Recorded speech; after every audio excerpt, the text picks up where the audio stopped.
Branca de novo. Então, hoje mais um vídeo com o depoimento, né, com os contos de mais uma pessoa que participou. Essa pessoa muito especial porque participou de praticamente todas as viagens à Amazônia. É o Alex Oliveira, o filho mais velho do Urandir, do nosso presidente, um dos fundadores aí do Projeto Portal, de Dacla, desde sempre, não é, envolvido em tudo. E vamos dizer, os depoimentos, né, que a gente vem colhendo, do Alex é um dos mais importantes, porque participou de tudo. Foi em todas as viagens, todas as expedições, isso há anos e anos e anos, gente. Então, para vocês entenderem que, de novo, não começou há 2 semanas atrás. Isso tem história, começou há 30 anos atrás, né? E 21, 22 anos atrás começamos a fazer expedições, viagens, e o Alex participou de todas. Então, ele tem muita história para contar, muitos relatos interessantes. Boa tarde, Alex. Muito obrigado aí por ter aceitado o convite. Suas histórias aí, seu depoimento é muito importante para mostrar para o pessoal que, gente, não é de agora, né? Isso aí essa é uma pesquisa antiga, complexa. Você teve na Amazônia, naquela região, em várias regiões né, do território da Amazônia toda, sabe como é que foi difícil, complicado, não é? É tudo muito difícil, muito caro, precisa de planejamento, de logística, é muito complicado. Então, a palavra está contigo, Alex. Conta lá para gente as histórias das expedições, das viagens, isso aí. A Amazônia é um mistério, né? Toda essa natureza, essa parte selvagem, né, que esconde muitos segredos, e num território imenso, né? Pouco investigado, né? Pouco mapeado, ou se quem mapeou não tem interesse mais em divulgar, ou não querem mapear, né? E aí entra todas essas questões de preservação ambiental, enfim, que aí tem bastante justificativa para dizer porque algumas áreas são bem protegidas, né, ambientalmente, mas enfim. Bom, lá na Amazônia começou com umas informações que a gente tinha, né, de parceiros, e aí a gente pegou e começou uma coisa, começa a levar a outra, né, e tinha indicações de civilizações antigas, né, com construções avançadas, e alguns caminhos levavam para Rondônia, para a região de Rondônia, né, para o Forte Príncipe da Beira, a região do Acre ali, e aí, isso por volta de 2010, mais ou menos, né, e aí a gente reunindo essas informações, ligando os pontos, né, decidimos fazer algumas expedições em grupo, né, eu participei de todas, e algumas avulsas que a gente foi sozinho para ir... Peraí, Alex, peraí, 2010, 2004, não é? A do Príncipe da Beira. 2002, 2004. 2004 foi da Príncipe da Beira, que foi a segunda ou a primeira? O Príncipe da Beira foi a primeira. Foi em 2004. Foi em 2004. Aí teve uma outra expedição também. E aí foi 2006 ou 2008, eu não lembro. Tem muito tempo. Vocês foram lá na Serra da Muralha? Pois é, tanto tempo que a gente até esquece. Não é? Da Serra da Muralha. Isso. Teve essa primeira expedição que é do Forte Príncipe da Beira, né?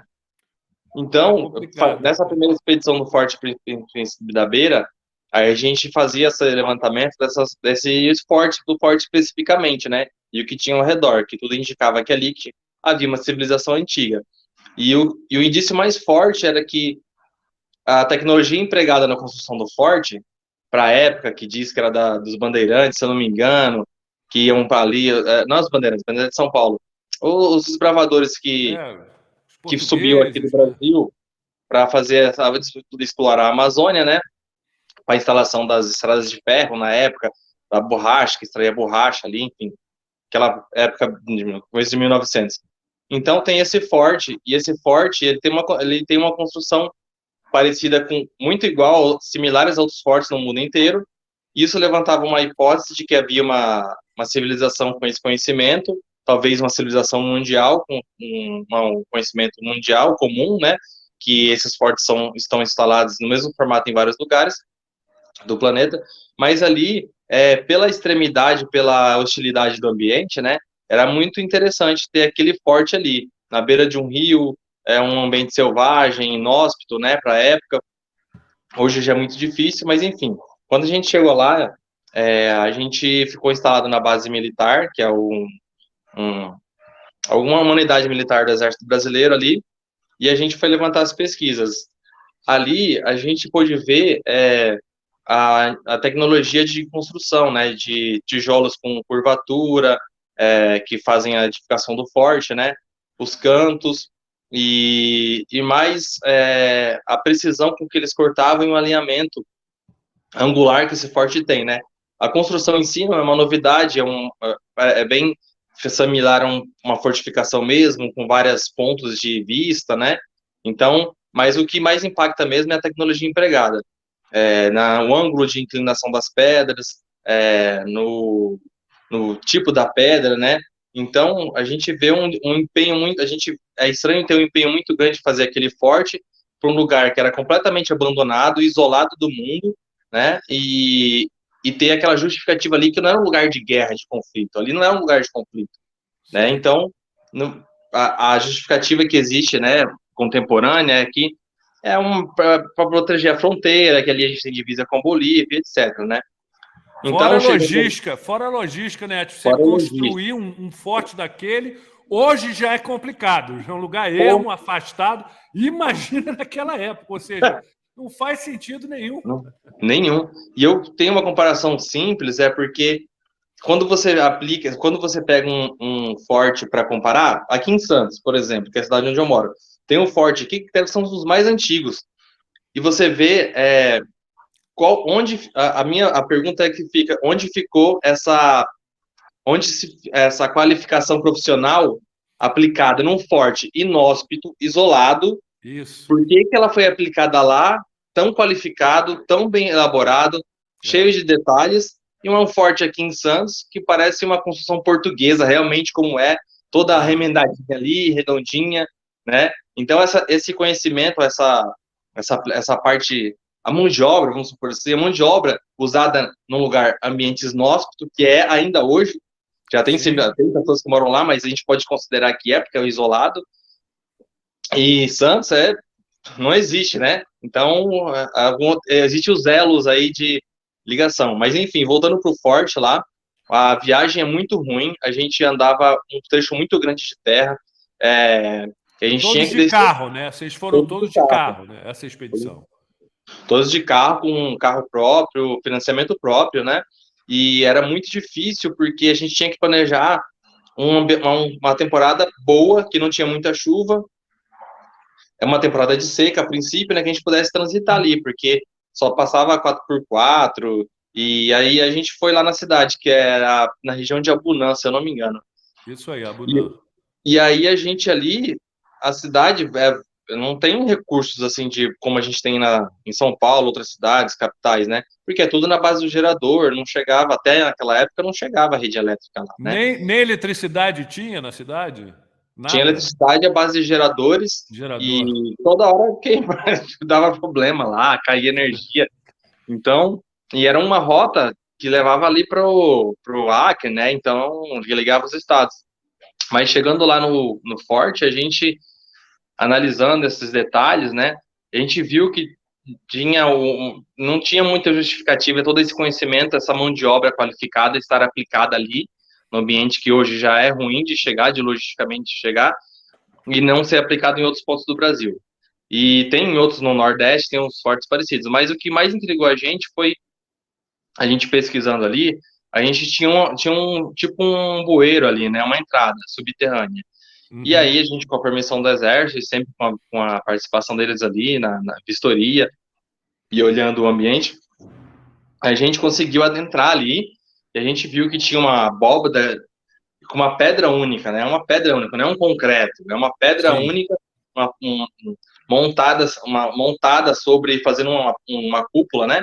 O teto ali, com uma entrada, acho que seria uns 50 por 50, eu não lembro agora, bem restrita, e você descia lá e a gente tinha que meio que se balançar, porque ele é um quadrado, né? Tipo um fosso, né? É o quadrado menor, E você descia, a gente se pendurou ali depois vocês vão ver nas imagens, a gente se pendurou ali com as cordas, e tinha a parte, o beiral, que era tipo uma bancada, uma sacada, né? Um quadrado com proporção maior, e ainda abaixo seguia o fosso ali. A gente chegou a descer aquele fosso, pisou nele, mas era muito lamacento ali, não dava para saber, a gente não riscou ficar muito ali, mas tem mais coisa ali para baixo.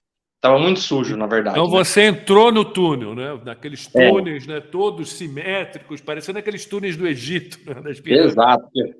Eu não sei para que bom, enfim, aí a gente entrou ali, né? E ficamos nessas bancadas, começamos a explorar, e a gente viu esses túneis, assim, que eles tinham um alinhamento interno.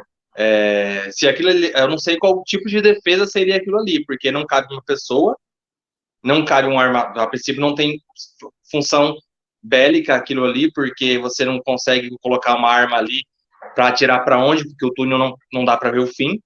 A gente Sim. não tem essa profundidade, não tem esse limite visual.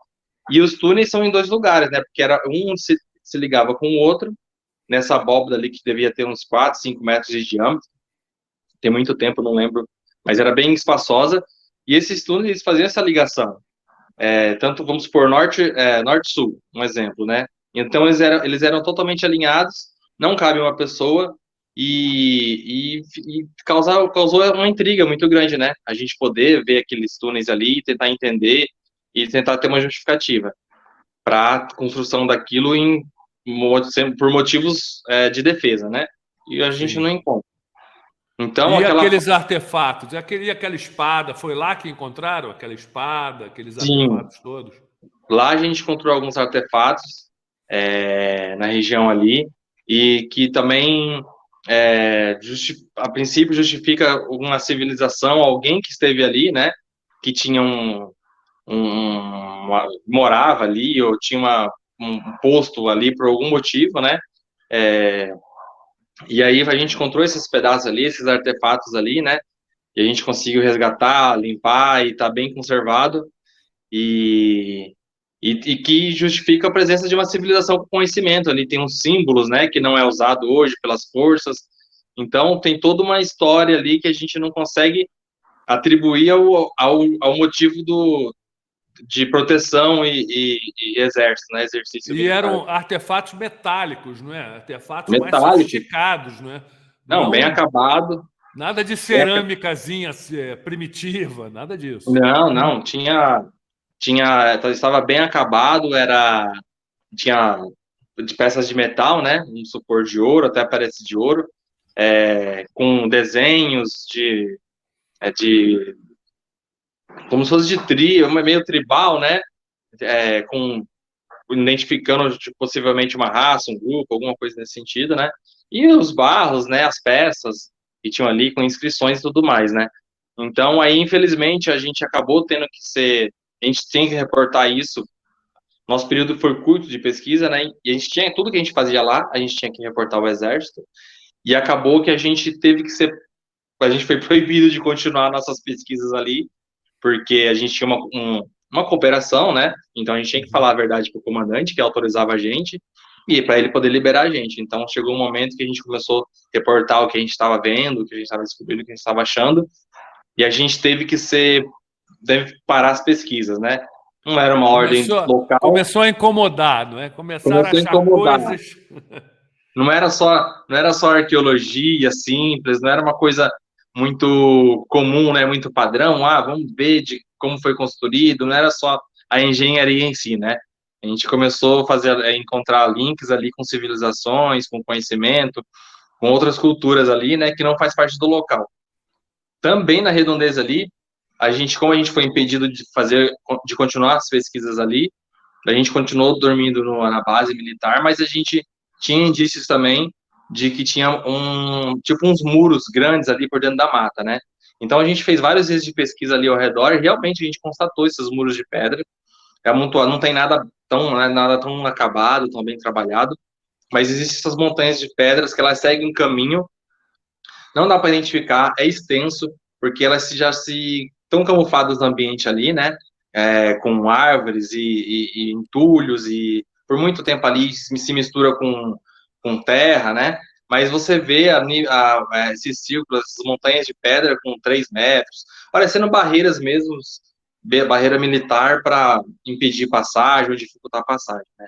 Isso aí eu acho que vai ser interessante o lidar, porque a tecnologia, essa de rastreamento a laser, vai mostrar, não é? Mesmo que estiverem escondidos pela floresta, por terra, você vai conseguir ver, não é? Sim, Direitinho.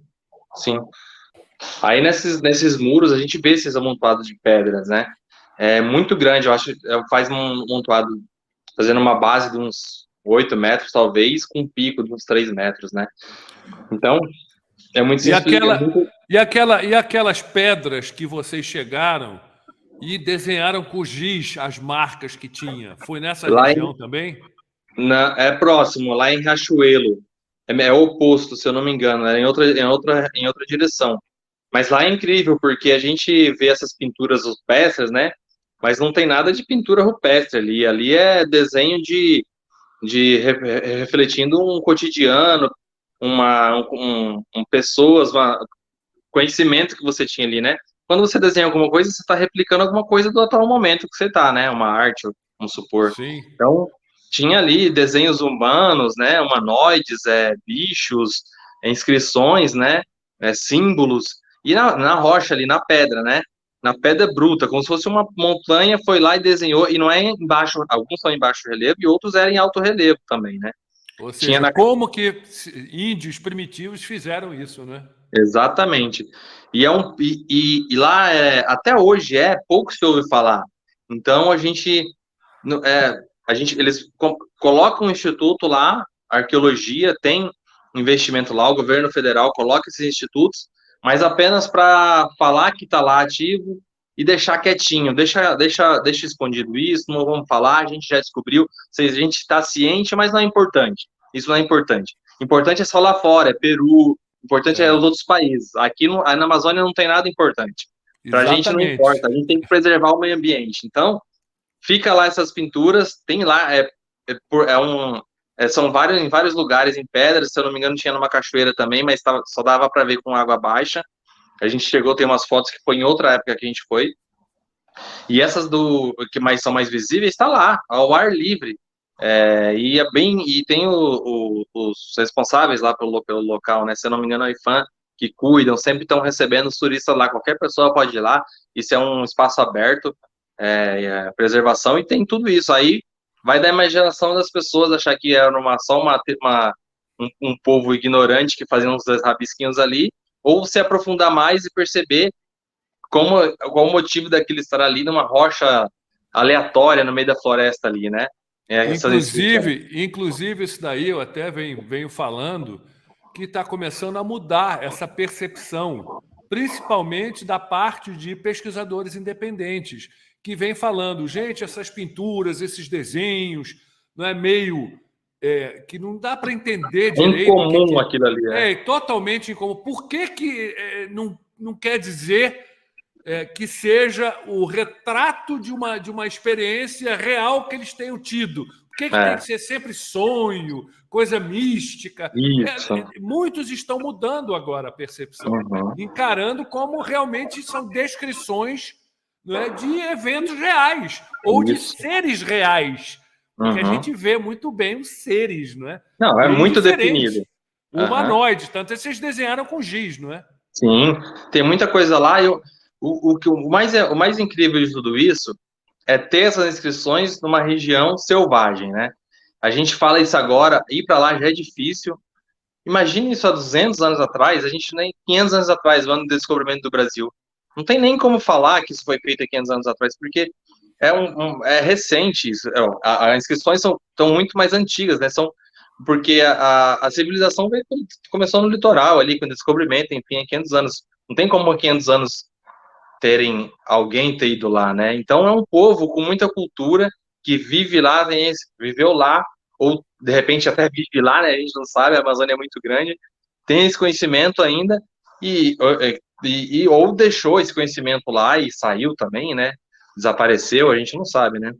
A gente tem uma prova, vamos dizer assim, vou até ousar aqui já dar uma abertura para isso, de que eram civilizações muito avançadas, tecnologicamente avançadas. Porque eu sei que você chegou lá numa pedra, não é?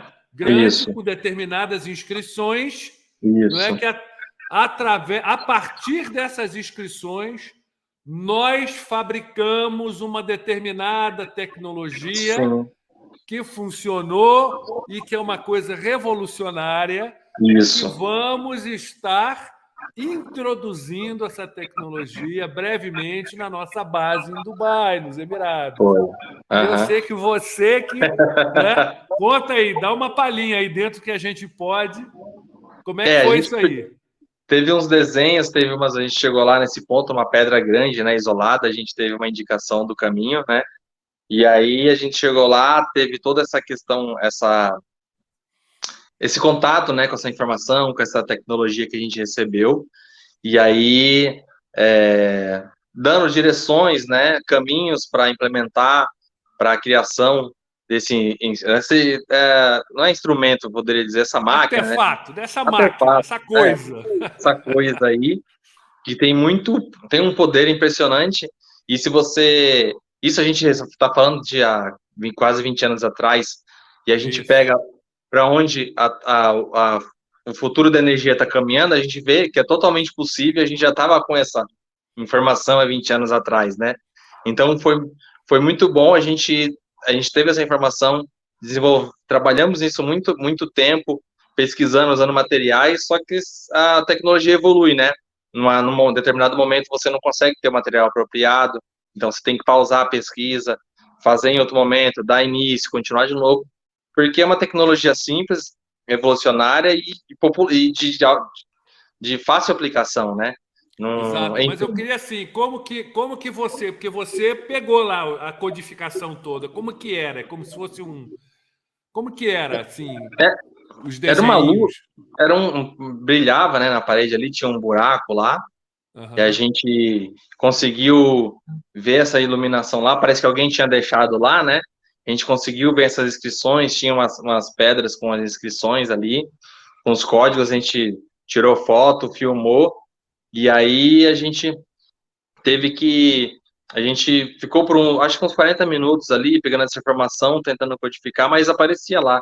Era iluminado, estava iluminado, né, fluorescente na pedra, vamos supor, uma luz LED, né? Hoje em dia, essa Sim. tecnologia de luz LED, sem aparecer assim vamos dizer, parece que tinha vida, né? A luz tinha vida no Sim. próprio material ali, uma coisa bem fluorescente, verde, né? Um verde neon, e ali aparecia como se fosse um manual de instrução, né? Essa, essa máquina aí. Exatamente, isso daí é porque é aquele negócio, eu venho falando, pessoal, nós não estamos mostrando tudo, a gente está indo devagar. Isso aqui é só para mostrar que o Alex, lá durante essa expedição, nessa pedra, acharam essa codificação, fomos indicados, aí é que entra a parceria com os nossos amigos, né, que nos Sim, apontaram para o lugar. Chegou lá, estava, como o Alex está relatando, aceso, né, como se fosse iluminado por uma luz neon verde, esverdeada, que a gente sabe muito bem o que é. E lá filmaram, fotografaram, tinha essa codificação, não é? A partir dessa codificação foi fabricado uma determinada coisa. sim. Isso aí o que é? É uma prova cabal de altíssima tecnologia, não é, de uma civilização antiga, como a gente vem Conhecimento falando. profundo, Conta aí, Alex. com conhecimento profundo, né? Porque a tecnologia está a tecnologia tá na aplicação simples, a tecnologia é simples, né? Quando você estuda e faz, né? Então, é difícil você chegar no resultado, mas quando você vê, é conhecimento simples que tem aqui, né, no nosso mundo, né, é só uma questão de matemática e cálculos e achar o material correto, né? Então, isso foi, na época, a gente achou lá, a gente ficou muitos anos desenvolvendo e é como eu falei, a gente tinha material disponível na mão, a gente precisava de outros materiais, né? Então, o resultado foi positivo quando os testes que a gente fez, mas para aprimorar, para ficar popular, ser escalável, né? Para um produto ser escalável, precisa melhorar a qualidade também do produto, né? Da matéria-prima ali, para fazer que é uma coisa escalável, ter alcance, né? Exatamente. Detalhe, infelizmente eu não posso mostrar, mas eu tenho filmagem da coisa funcionando. Ou seja, É não muito é. doido. É muito louco o negócio, gente. Infelizmente é que a gente não pode. Vocês estão vendo aí o povo atacando a gente de todo lado, falando um monte de besteira, porque, de novo, gente, eles não querem essas informações, tá, na boca do povo. Eles querem nós, brasileiros, de costas para a Amazônia, É, achando que é um lugar para ser preservado e a natureza tem que ser intocável.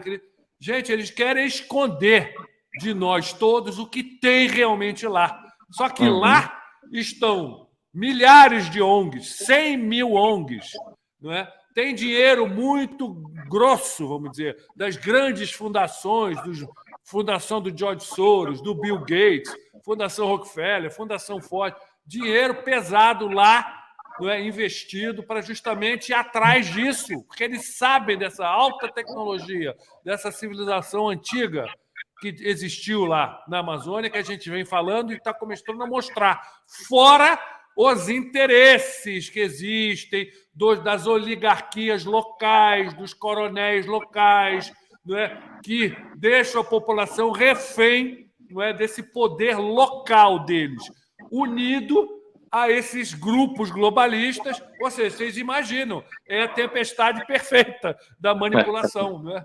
É uma prisão isso daí. Esse caso aí recente, né, que a gente está falando agora desse jornalista que infelizmente está sumido, ao princípio falecido, né, assassinado, é o motivo ideal para justificar qualquer interferência internacional. Olha, vocês não têm como cuidar desse ambiente, vocês não, é muito grande, o Brasil é incapaz de fazer isso. Então as coisas caminham justamente para não ninguém mexer ali. Quem mexe está por baixo dos panos, são os ilegais ali, as pessoas que cometem crimes, né? E que são acobertados muitas vezes por essas ONGs que, enfim, são beneficiadas de algum motivo, né? Ou externamente ou internamente. Então, deixar aquela região ali perigosa é um argumento fácil para alguém ter uma interferência internacional e colocar em xeque a capacidade do Brasil de cuidar, né, do local. Exatamente. Esse é um perigo real, é um assunto que nós brasileiros temos que encarar com muita seriedade, com muita preocupação. Toda essa narrativa que vem acontecendo nos últimos anos, principalmente da capacidade do Brasil de cuidar, e genocídio de índio, e tocando fogo na floresta, e um monte de mentiras e de asneiras. Nós sabemos, porque conhecemos a região, sabemos que não é. Isso é uma narrativa que está sendo construída, já falei em outros vídeos, que é o quê? Justamente é uma narrativa para sensibilizar a população mundial para que, caso aconteça uma invasão militar, uma tentativa de internacionalização da Amazônia, gente, os brasileiros não são capazes, vamos lá, sob o guarda-chuva da ONU, não é? Vamos administrar nós que sabemos. Ou seja, isso aí é papo furado. Papo furado. Né? Ali nunca, não é desse governo, do governo, a gente vai lá desde 2004, desde governos anteriores, né?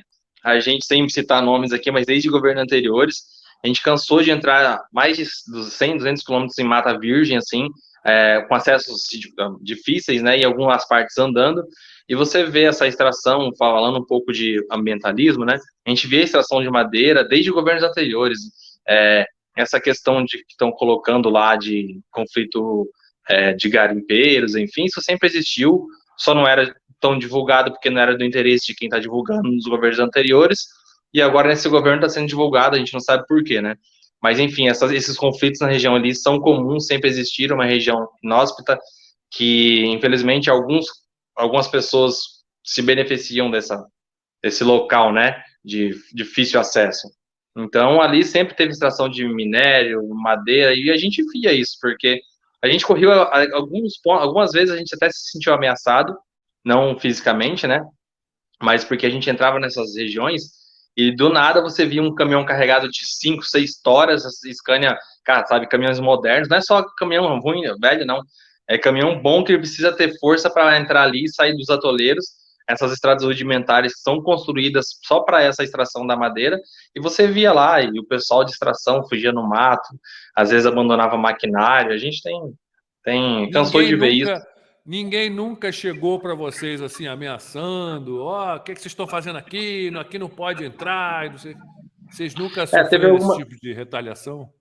não, teve alguma, não chegou diretamente, mas teve algumas vezes que não era, não, você só de olhar para as pessoas, você não era uma pessoa bem vista ali, né?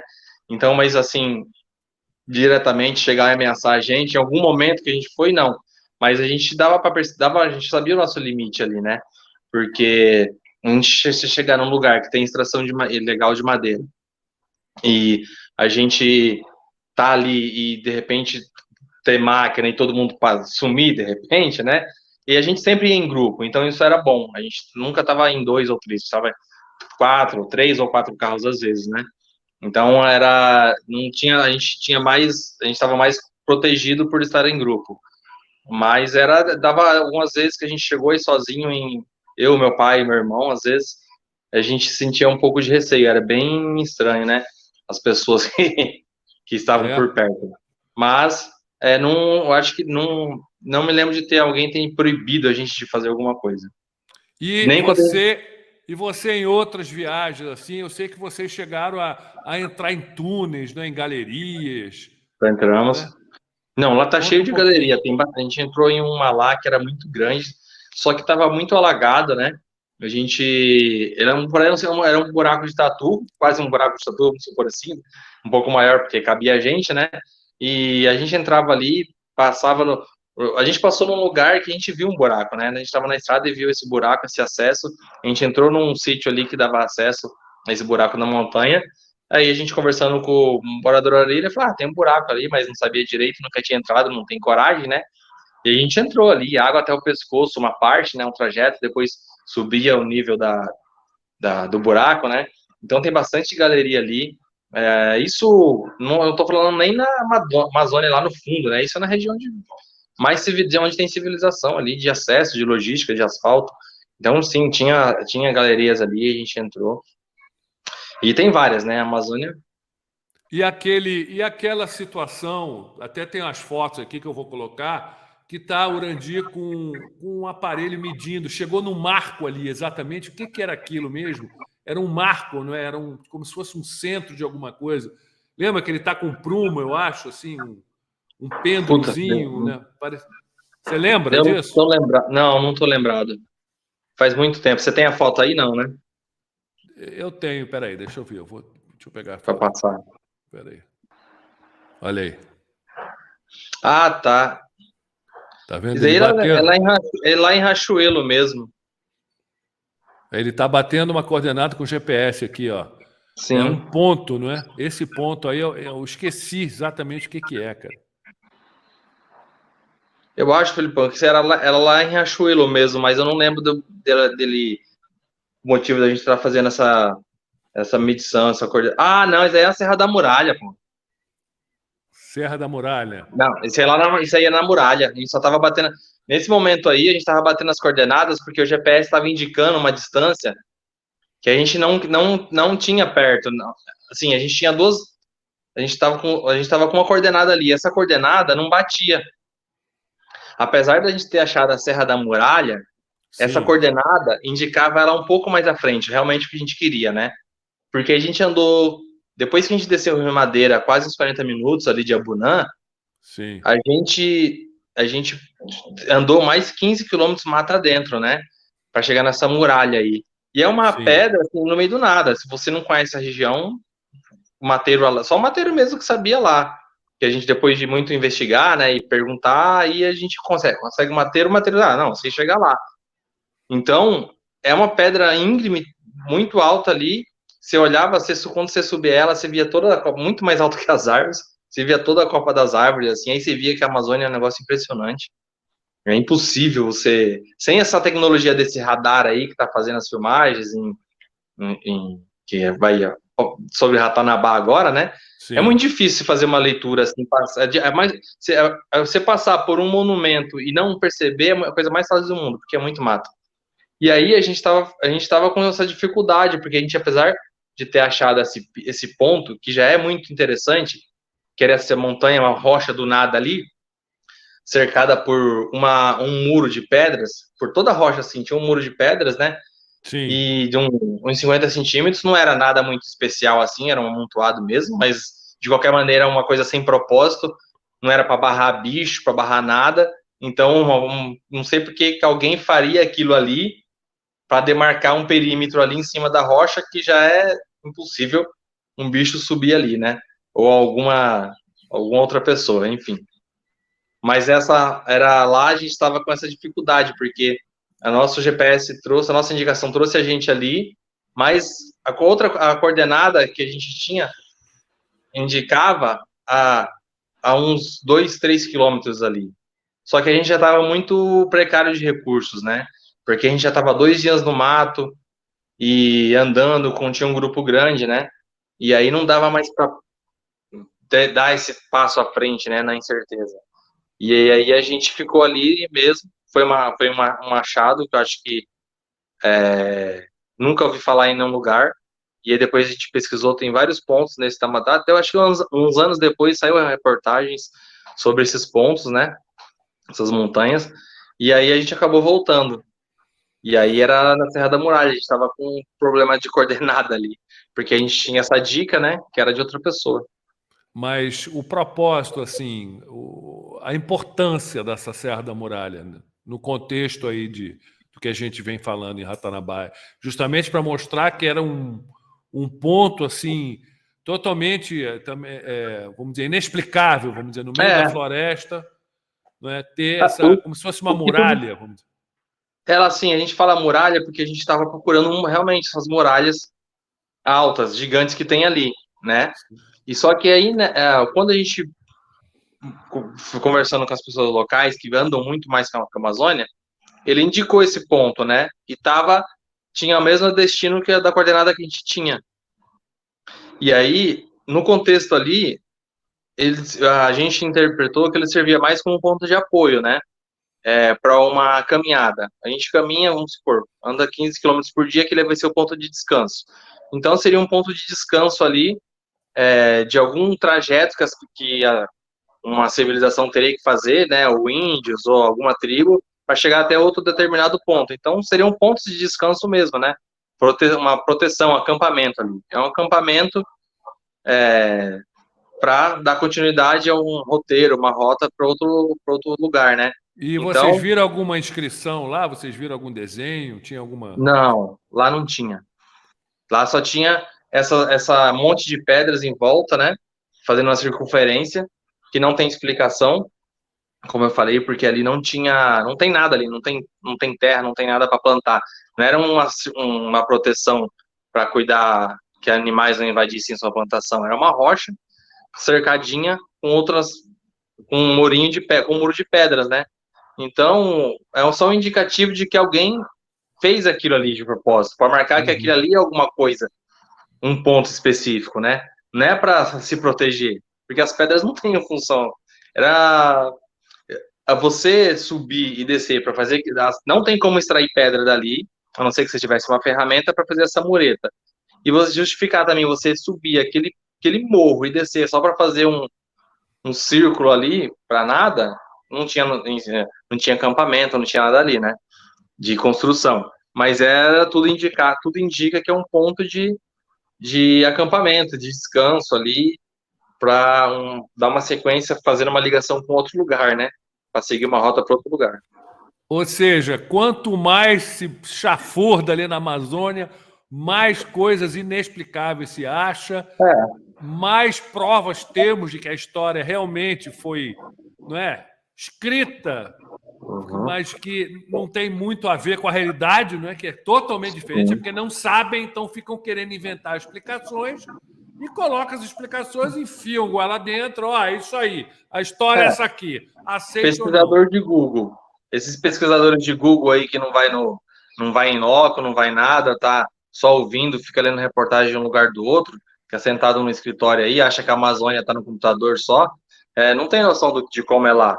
O quanto difícil é logisticamente você levar recursos para você comer, andar na mata, correr o risco de bicho, cobra. Tinha noite que a gente dormia lá, que você ouvia os bichos dando volta assim, né? A gente mantinha a fogueira acesa, porque espanta. Mas não tem. É impossível, né? Você ter uma logística suficiente para você percorrer a Amazônia. Você não tem. Isso daí com a ajuda de aeronaves, a Amazônia é muito. É uma cerca natural, assim, né? O que tem está muito bem protegido ainda. Exatamente. Então, isso é que as pessoas têm que entender. O nosso intuito aqui é justamente esse, trazer esses relatos de pessoas que estiveram lá de Dáquila, fizeram expedições, estiveram lá presente várias vezes, né? Várias vezes. Isso aí, a gente está falando de eventos de 18 anos atrás, né? Tanto é que até a memória já começa a falhar de alguns detalhes, né? Sim. E graças a esse desenvolvimento tecnológico que hoje temos, né? Essa tecnologia do LIDAR, como falam aí, que inclusive permitiu descoberta da capital maia, Tikal, no meio da floresta lá da Guatemala. E tal. Agora, detalhe, a Guatemala é pequenininha, gente. A região amazônica é, monstruosa. Olha a diferença. Olha. Então, o pessoal tem que entender isso. Estamos vivendo uma outra etapa dessa nossa pesquisa de décadas, não é? Por causa dessa tecnologia, né? A tecnologia não é que não tinha. Essa tecnologia está acessível para a gente agora, que sempre teve essas informações. Então, aquilo que a gente falou lá no comecinho aqui da entrevista, eles só não querem, não precisa divulgar, deixa a Amazônia lá, ela é uma área de preservação, não precisa fuçar. Se resume a isso. Então, quando essa tecnologia chega ao nosso alcance, a tecnologia avança, fica acessível, e fica para instrumentos quase domésticos, basicamente, né? E você consegue aplicar isso em pesquisas que a gente já vinha desenvolvendo, isso começa a trazer outras respostas que a gente tinha, confirmar perguntas que a gente já... Responder perguntas que a gente já tinha, né? E trazer outras dúvidas, né? Trazer outras perguntas. Porque essa que você falou agora do México, da Guatemala, né? Guatemala. Se não existisse a tecnologia, todo mundo ia ficar quietinho, por mais que houvesse boatos que tivesse ali. Exatamente, exatamente. E nessa mesma linha de raciocínio foi também, né, o nosso documentário da Terra Convexa, porque graças ao desenvolvimento tecnológico, a facilidade de ter determinadas ferramentas tecnológicas, né, filmadoras, né, telescópios, lasers, né, mais acessíveis, nos permitiu fazer os experimentos. Não é achismo. Não é que, eu acredito. Não é acreditar. Não é ato de fé. A gente não está escrevendo no caderno. É prática. É prática mesmo. Exatamente. Aí a campo utilizar essas ferramentas todas, né, foi a mesma lógica, mesmo raciocínio no documentário da Terra Convexa. Provoquei aquele furor. Falam pra caramba, mas sempre aquele negócio. Não derrubam os experimentos que fizeram. Mesmo coisa agora com o Ratanabá. Fala um monte os experts, os especialistas aí que a gente vê falando besteira à torta direita, nunca pisaram na Amazônia. Deixa sair o resultado do LIDAR, deixa a gente começar a mostrar determinadas evidências, como a que a gente já falou agora, dessa tecnologia que foi obtida, né, através dessas inscrições. Dessas inscrições, né? Ou seja, vão começar a mostrar todas. Aí eu quero ver o que vão falar. Né? Gente, isso é muito importante, porque isso é uma retada na Matrix, mais uma, nesse mundo construído aí, fake, mais uma retada. Não é isso? É verdade. Porque não adianta esconder, né? Isso não tem como esconder. Tá ali, é físico, é só uma questão de tempo mesmo. Talvez a gente não consiga mostrar tudo que a gente queira, mas a semente está plantada, alguém vai capturar a nossa mensagem, vai fazer, isso não é impossível de esconder. Um dia a verdade vem. Exatamente. Gente, estamos chegando a 1 horinha já. Alex, se tiver mais algum detalhe, mais alguma coisa que você queira falar, manda ver aí, porque é tanta coisa, né? 1 hora aí já correu. É verdade. Tem muita coisa, né? A gente, quando começa a falar, começa a vir outras lembranças, mas a Amazônia é incrível mesmo, é inóspito. Ainda hoje, com todo o acesso que tem lá, é uma região difícil de logística, né? E isso é só o começo. A gente só não é nenhum, acho que não deve ser nem 1%, né? A gente só foi onde os lugares mais fáceis que estavam para dar um motivo, né? Nosso motivo para responder nossas perguntas básicas, para dar continuidade para chegar ao resultado final, né? E agora a gente está perto. É isso aí. Então, queria agradecer a participação do Alex aí, com seus relatos. Pessoal, a gente tem que entender dessa importância. Todos nós unidos, pressionando para saber a verdade de o que está por trás mesmo, fica a coisa muito mais fácil, não é? Em vez de ficar jogando lama, jogando pedra, xingando. Impossível. Isso é impossível. Tanta coisa era impossível, não é? Quando se falava que não é, um avião poderia voar, era antigamente, né, 100 anos atrás, 100 e poucos anos atrás. Não, impossível. Então, a gente tem que parar com esse negócio do impossível. Essa palavra não existe, não é? E as evidências estão aí, evidências. Então é isso aí, pessoal. De novo, Alex, brigadão. Essas últimas Valeu, palavras Felipe. aí. Valeu, obrigado você.